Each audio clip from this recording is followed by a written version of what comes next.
So generations have heard folks come up and say, and we've made progress. I certainly don't want to deny that. We've made progress from the Voting Rights Act and things, but progress didn't keep George Floyd alive, and progress didn't keep those people out of the streets.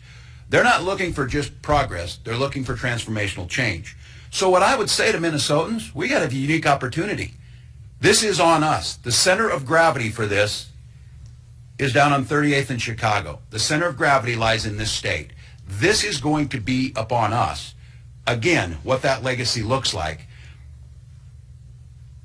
But we're going to come back into special session next week.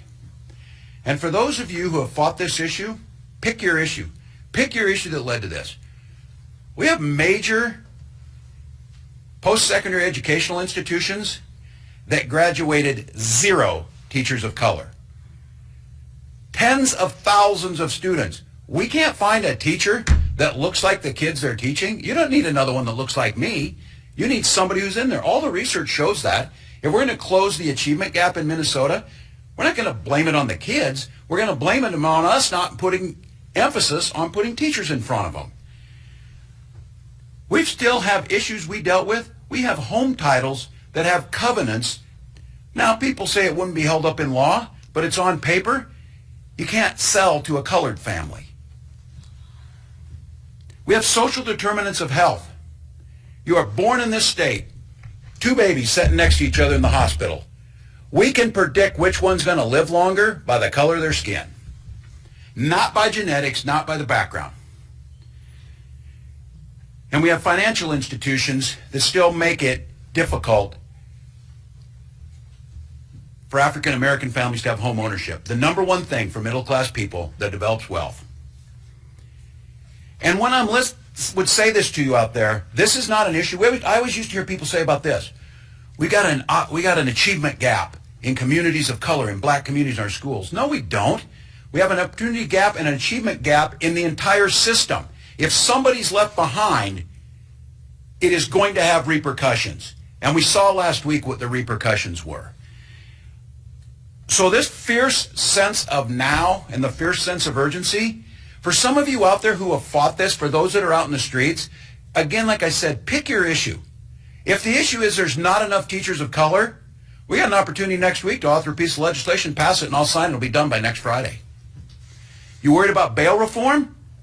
These are what the communities are telling us. This is what the people of color and indigenous caucus is telling us. We need bail reform and fines.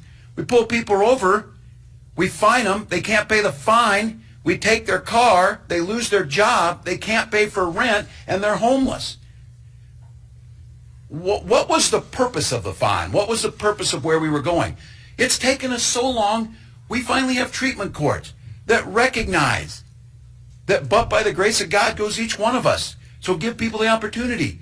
Quit criminalizing some of the things that we know there's services that could help and add back to the community. So my call to action on this is on us. And I don't think things just happen by chance. I'm not sure there's anywhere else in the country that their legislators coming back next week. So you're going to get to see an opportunity next week how serious people are about getting this done. Because I will guarantee you there will be bills put on the floor and put to a vote. Yes or no. Put your money where your mouth is and send it forward. That's the change that people are asking for. That's the change that can happen in what we do. We already see the change happening out there of people cleaning up for one another, people building new coalitions, people talking about food deserts that don't need to be corporate stores coming in, but need cooperatives amongst the community so that it's shared back in and that shared wealth goes back into the community.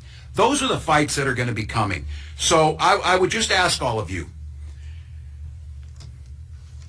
tomorrow the world will turn its focus and the space will be created for the Floyd family.